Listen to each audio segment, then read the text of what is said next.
Kawawa na yung farmers. Biglang tataas yung presyo ng bigas. Hello mga boss idol. Dito tayo ngayon. Nagtatanim ng palay. Pangkain lang muna yung itatanim namin kasi mababa pa yung presyo sa palay. Mahal yung bilihin. Lalo na yung mga fertilizer at saka insecticide. Simura lang yung presyo ng palay, mahal ang bilihin. Okay lang sana yung kung mura yung palay kasi mura din yung bigas, lahat makikinabang.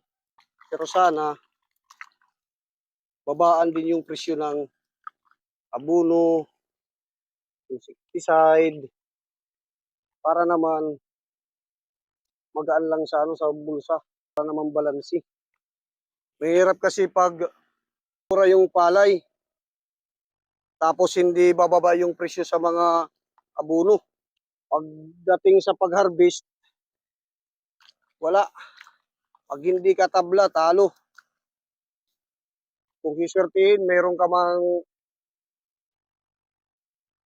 ma-income dyan. Hindi rin magkakasya sa gasusin sa pamilya. Kaya sana, tumaas-taas yung presyo ng palay para kaming mga farmers hindi mahirapan sa pagtatanim. Katulad ngayon, 16 na lang ang kilo ng palay. Pero ang presyo ng mga fertilizer, mataas pa.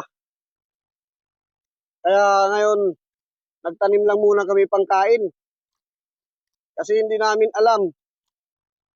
Minsan, mababa yung bili ng palay tapos pag hindi na season,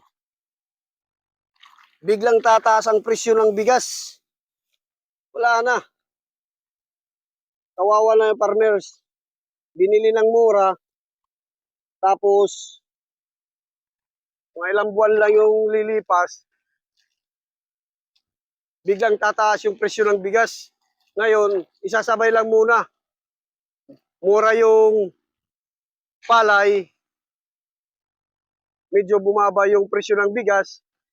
Tapos di natin alam kung sa susunod na buwan, biglang tataas yung presyo ng bigas. Wala nang maibibintang palay. Di ba mga boss idol?